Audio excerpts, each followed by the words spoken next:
Tonight on CTV News, Canterbury Police execute 4 search warrants as part of the investigation into the collapse of the CTV building. Options are put on the table for flood-affected residents and a new way to combat earthquake-related stress. Broadcasting across Canterbury, from the CTV studio, this is First at 5. And good evening. Breaking late this afternoon, Canterbury Police have executed 4 search warrants as part of the ongoing investigation into the collapse of the CTV building. Detective Superintendent Peter Reeves says the warrants form part of an ongoing investigation. Documents and items of interest, they say, have been seized. In September last year, police announced they would be advancing a criminal investigation after assessing a large amount of information regarding the collapse of the CTV building during the February 2011 earthquakes that claimed the lives of 115 people. To today's other big story now, and the Ministry of Social Development has pleaded not guilty to charges over the deadly Ashburton work and income shootings. Today, the Ministry of Social Development has pleaded not guilty to a charge brought by WorkSafe New Zealand for the fatal shooting at an Ashburton Winds office last September. The ministry pleaded today at the Wellington District Court, saying it didn't fail to keep its employees safe at work after the shooting that led to the deaths of 2 staff and injuring of 2 others. However, WorkSafe says the ministry is at fault and has broken Section 6 of the Health and Safety in Employment Act. The judge remanded the case until August for another preliminary hearing, which is expected to take up to 2 weeks. 48-year-old Russell John Tully has been charged with the murders of Peg Noble and Susan Lee Cleveland and seriously wounding Lindy Curtis on September 1st last year. Another staff member, Kim Adams, was shot at as she ran out the back door. A date for Tully's trial is yet to be set. So how will the Christchurch City Council deal with flood-affected residents? Well, there are now 3 options on the table. There are new options too, and the public has less than a month to have its say. The council has yet another option to deal with the flood risk in the Flockton Basin. The works are needed to drain floodwaters around the Dudley Creek area into the Avon River, land which is now prone to severe flooding, having been compromised by earthquakes and have seen serious outwashes since. Over the last few months, the council has developed 3 recommendations following public consultation late last year.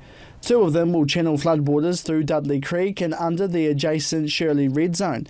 But a third one, known as Option C, will follow Stapleton's Road, Medway and Randall Streets to the river. How this will impact road users as construction takes place is one consultation the public will have to take into account, as works will take 2 years to complete. From this Wednesday, the council is holding 3 community drop-in meetings and a consultation booklet, which are all available online. People have until the 8th of July to provide feedback, with the council making a decision in August. It's back again. NASA's Long-Range Space Telescope has flown into town to get the best photos of space from the Southern Hemisphere. Chelsea Daniels reports. NASA's Stratospheric Observatory for Infrared Astronomy, otherwise known as SOFIA, will be operating out of Christchurch International Airport for the next 6 weeks. We're here for some observations of the galactic center and Magellanic Clouds that we can't see from the northern hemisphere. We're here to observe this Pluto occultation, which is in the area. This is the aircraft's second deployment to Christchurch, where the team are able to see things they wouldn't normally be able to see back home in California.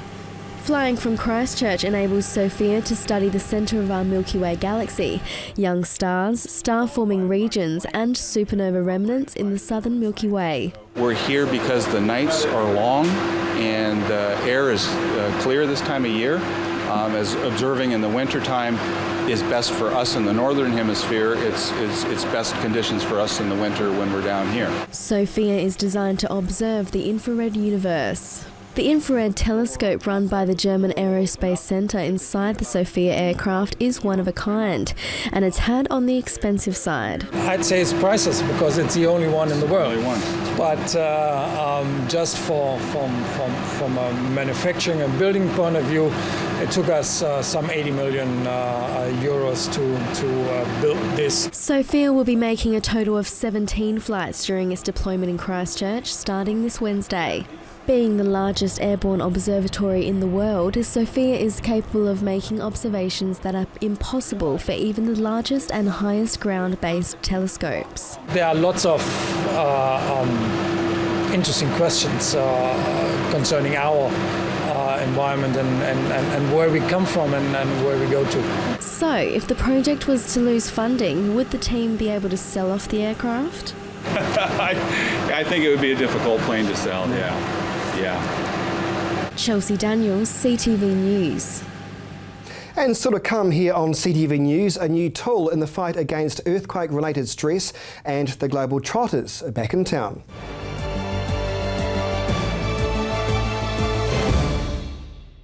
Mo is the most huggable, innocent creature on the face of the earth. He lives in a treehouse and loves going on adventures and meeting new friends. Join Mo and his friends on The Mo Show, Monday to Friday at 8 a.m. right here on CTV. Are you struggling to keep your family entertained? Well, look no further. Plan a family holiday at Kaikoura Top 10 Holiday Park. Here you can enjoy a wide range of indoor and outdoor activities that will keep the whole family entertained for hours. With a wide range of accommodation options, Kaikoura Top 10 can cater to families of all sizes. The fun never stops at Kaikoura Top 10.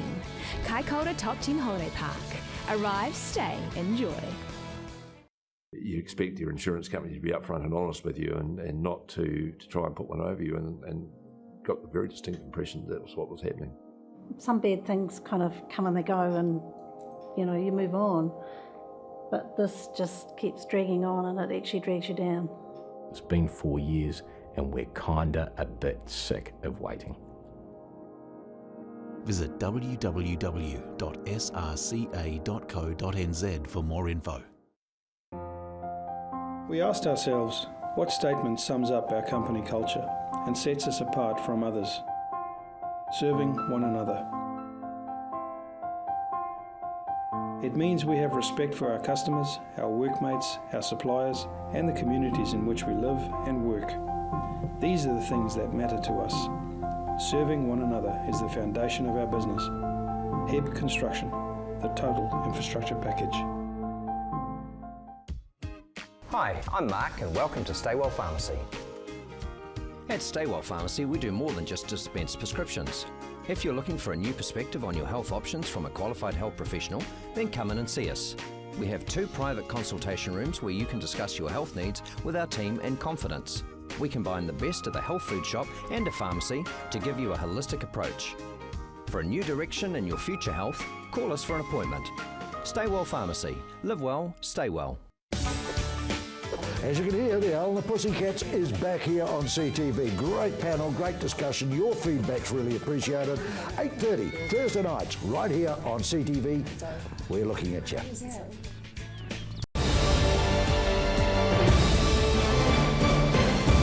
And welcome back to CTV News, streaming live at ctv.co.nz. Well, there's a new tool in the fight against earthquake-related stress. The All Right campaign team have developed a cell phone app they hope the smartphone generation will pick up on. A little helping hand in your pocket. The All Right campaign has just launched a new smartphone app designed to help Canterburyans with their mental health and well-being following the earthquakes. And the organisation's health specialist says it's another way to engage with the public through the use of technology.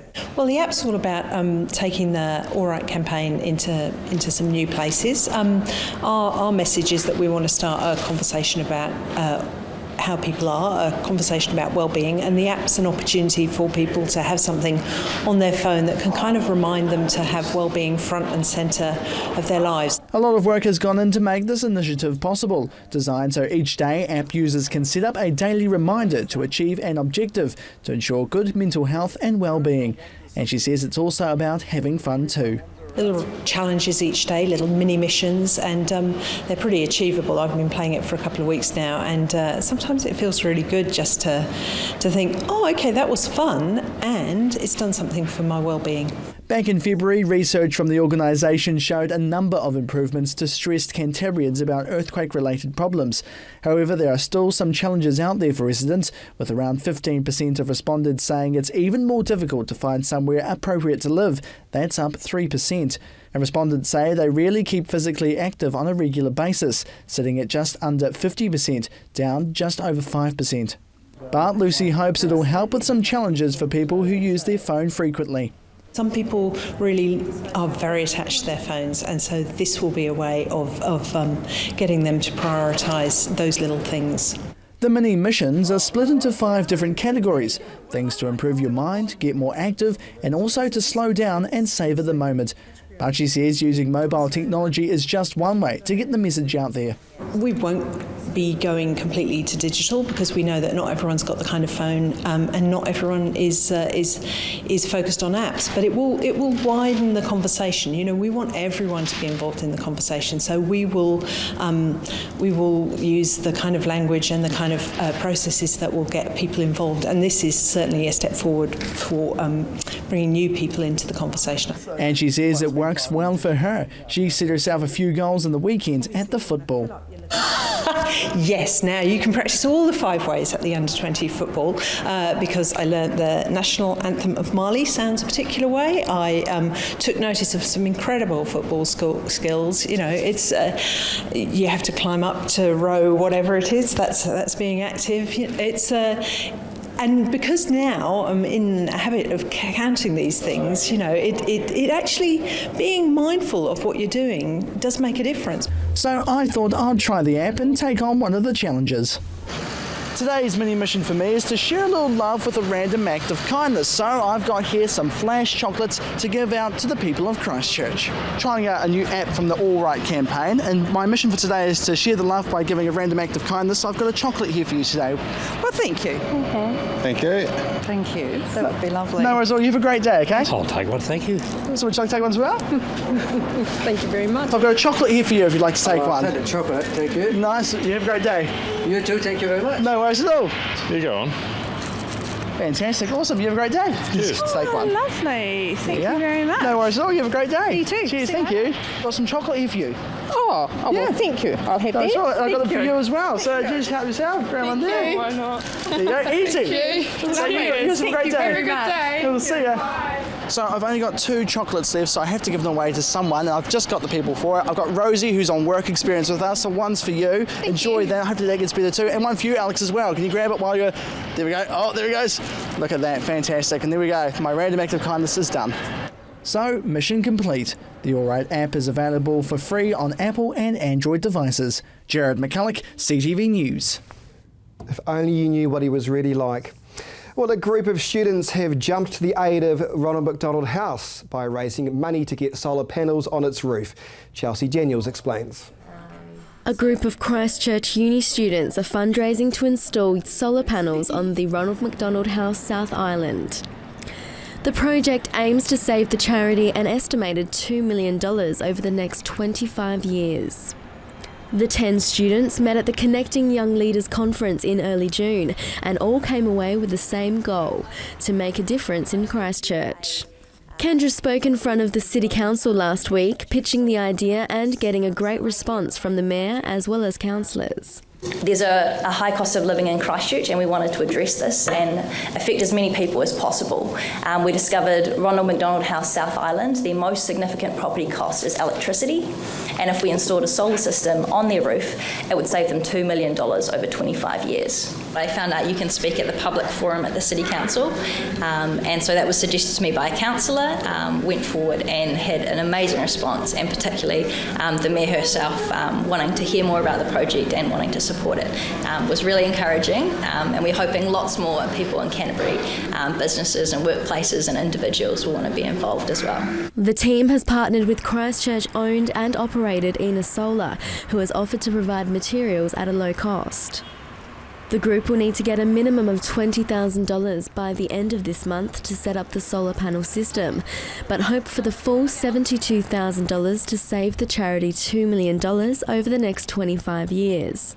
We are asking businesses or workplaces or individuals to sponsor $500 for a solar panel for the project.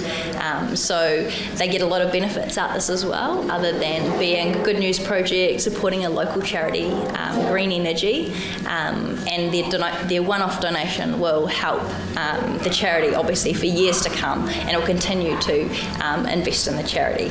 But it's not all about the big bucks. The group has started a Give a Little fundraising page and are grateful for any help that they can get. Through researching fundraising sites, we decided on the Give a Little site, which is a great site. It is sponsored by the Spark Foundation, and so gives 100% of the funds raised to the charity, and that was really important to us and the Ronald McDonald House. Matthew Mark, CEO of the Ronald McDonald House South Island, said he couldn't be more grateful for the work the young group is doing. This sort of thing is absolutely critical for us. Being a charity means that every dollar that we get across our threshold is guarded jealously. And if we've got an opportunity to be able to save a dollar so that we can invest it into our mission in another way, then that's something that we get quite excited about. And obviously for the project that we're looking at here, this is a project that's just going to continue to keep on giving as well, which means that year on year we're going to see savings for us from an operational point of view, and that's going to enable us to deliver those funds or put those funds back into our programs and doing what we love doing.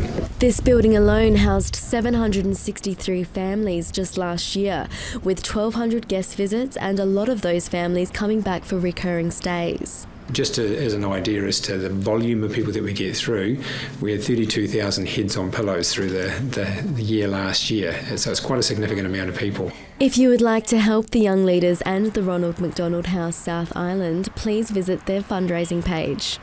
Chelsea Daniels, CTV News. The Harlem Globe Trotters have been in the city over the past few days at Horncastle Arena, and sports reporter Gordon Finlater caught up with him over the weekend.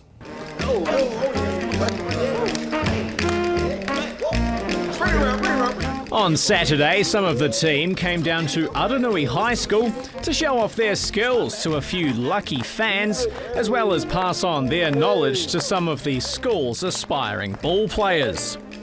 One of those Globetrotters looking to pass on a message to the youngsters was Too Tall, showing size is no boundary to being a Globetrotter. Bear my size. As you can see, I'm not that tall. I'm 5'2". I'm the shortest Globetrotter in history. So being able to inspire kids that's not going to grow to be some of my teammates' height, it's a blessing to see that smiles on their face. When they see me, I give them hope. They say, well, if Too Tall can do it, I can do it. After seeing the Globetrotters on Scooby-Doo as a youngster, Too Tall was driven to get himself into the team. I started when I was 6. I started playing organized basketball at 9. And as I got older, I started realizing, okay, I could be a professional basketball player. But I realized I wasn't going to be that tall. So I had to work on extra stuff, like difficult shots so I could be successful. Yep. Too Tall got called up to the Globetrotters after impressing for their rivals, the Washington Capitals, while other players, including Thunder, made their way to the team by other means. They have an annual draft. Like some of us was drafted in an annual draft they have. In 2007, it started with Ant Atkinson. He was the first player to be drafted by Harlem Globetrotters, and I was drafted in 2013. It's highlight reel moments that make this side so entertaining. Each player on the Globetrotters roster brings their own piece of individuality to the side. Everybody has something unique about themselves. I have a long shots I like to do. I set 2 Guinness World Records, and I'm known for my high-flying dunks. That's how I got the name Thunder. The objective for the day, though, was giving local youngsters a chance to interact with and see the stars in action, something they're sure to remember forever. That was pretty cool, one in a lifetime opportunity to see these guys. Yeah, Harry really enjoyed it. I even got shown a trick or two myself. Gordon Finlater, CTV Sport. He looks very proud of himself, doesn't he? Well, still to come, Gordon returns with more sports news. And will it snow in Christchurch? Jared has the region's weather as well.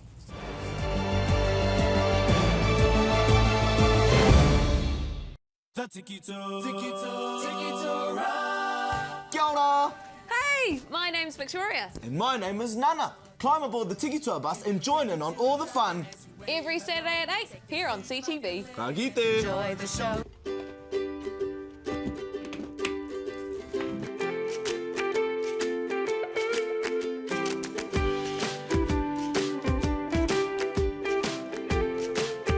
Send your best friend on holiday to Snuggle In Boarding Canterbury. We pride ourselves on having a safe, clean and fun environment for your feline companion. With luxury heated rooms, private courtyard, comprehensive menu and room service provided by trained staff and vet nurses, Snuggle In is simply the best for your pet.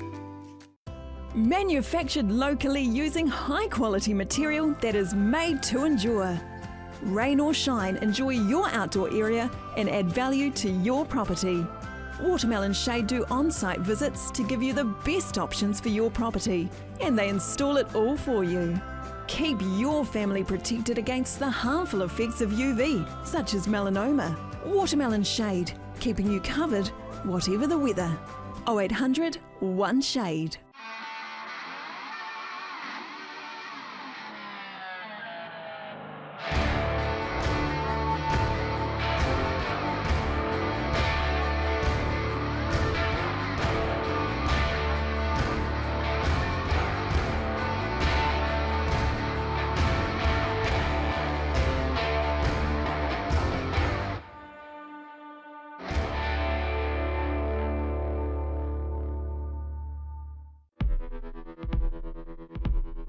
All in, he said.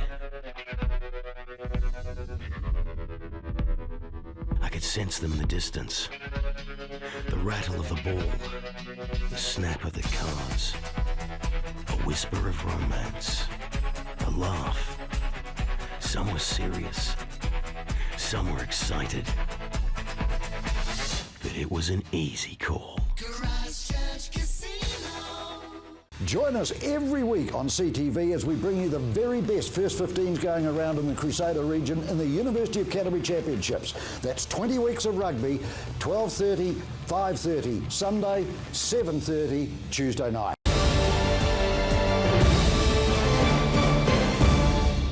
And welcome back to CTV News. Just a quick reminder, Lynched returns to the channel tonight at 8:30.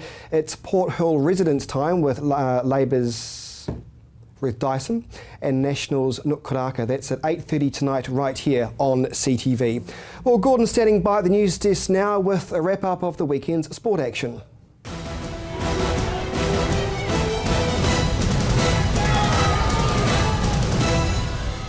Geraldine's Hayden Paddon well and truly stomped his mark onto the World Rally stage over the weekend, finishing second at the Rally of Sardinia in Italy.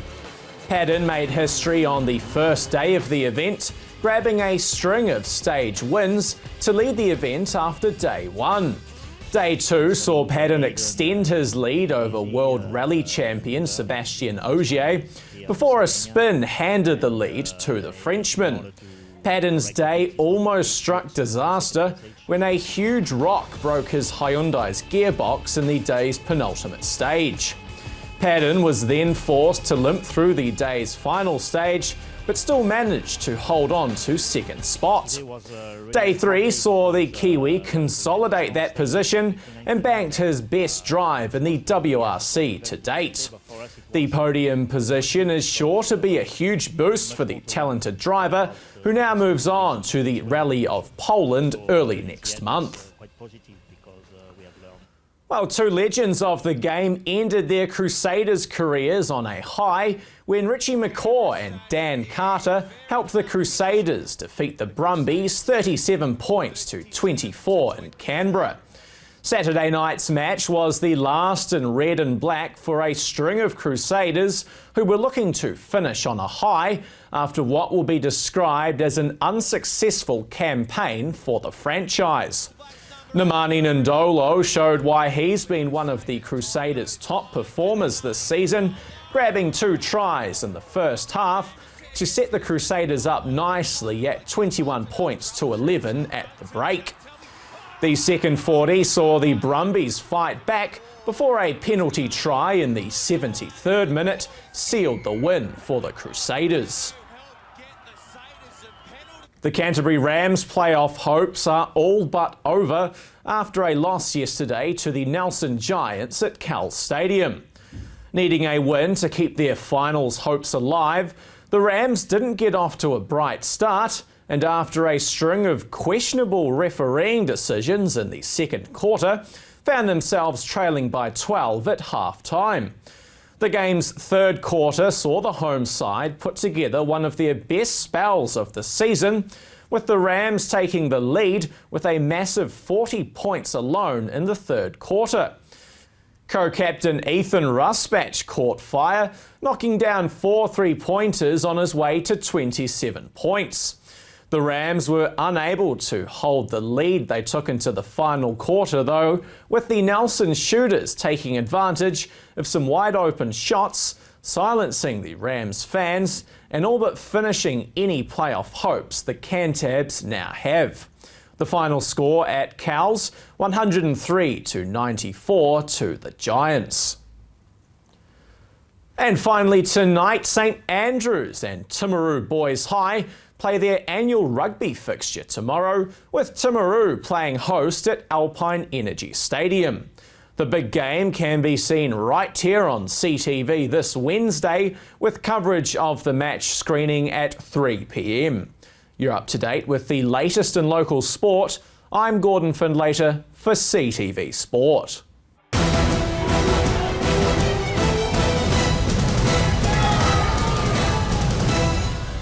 Thanks, Gordon. And if you've got a local sports story you think our newsroom needs to know about, you can always email the news team. In fact, you can do it right now if you like, news@ctv.co.nz.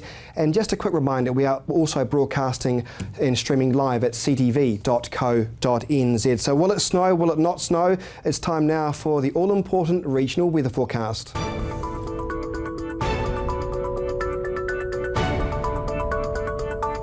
Good evening, Canterbury. Well, a very cold start to the week this week, with snow falling inland to 300 metres and Banks Peninsula 500 metres. But let's take a look at today's highs. Waimate up to Geraldine, 9 degrees today. Twizel just on 7. Further north now, 9s and 10s here for this part of the region. Ashburton, Leeston and Christchurch on 10 degrees. Methven, Darfield and Akaroa just 9 for you, with some light cloud here and there. To North Canterbury now. Some of you reached the double digits with Rangiora and Cheviot on 10 degrees. Everyone else here, Kaikoura 9 degrees and 8 for Oxford, Amberley and Hamner Springs. And as we take a look now at Arthur's Pass, just 4 degrees today. Right, the major centres now for tomorrow. Timaru we start off with. -2 degrees will start your day with some southwesterly winds and cloud here and there. You'll reach a high of 8 degrees. As for Christchurch, slightly warmer on 9 degrees and slightly warmer too to start off the day on -1. Southwesterly winds and some cloudy skies as well. Christchurch, very similar picture to Ashburton. In fact, 9 degrees for you and -1 to start off the day. Southwesterly winds and Kaikoura tomorrow. Start of the day slightly warmer on 3. Those southwesterly winds will still be with you with some cloudy skies and 9 degrees your high. The other areas around the region for tomorrow now. 9 degrees will be your high again tomorrow for Waimate up to Geraldine, and just 6 for Twizel, starting off on -4 degrees. A bit chilly indeed.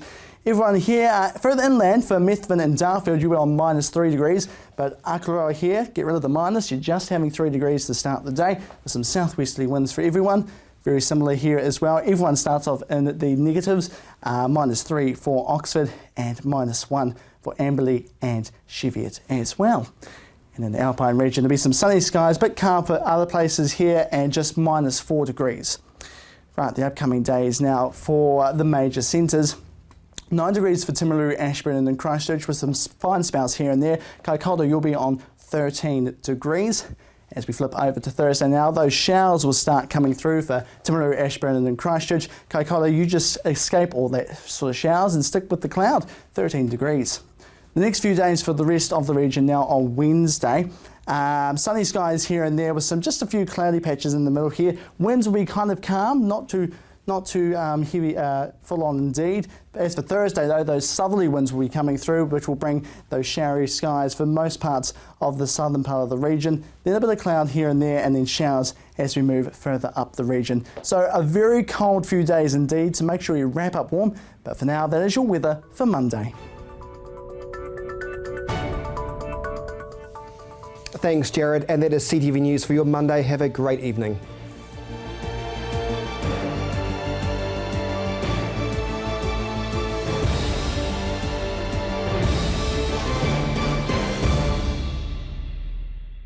supporting local content so you can see more of New Zealand on air. Wild Spirits covers the biggest, most extreme sports events across the planet. From surfing to base jumping, snowboarding to motocross, this series will sure to have you on the edge of your seat. Wild Spirits, CTV.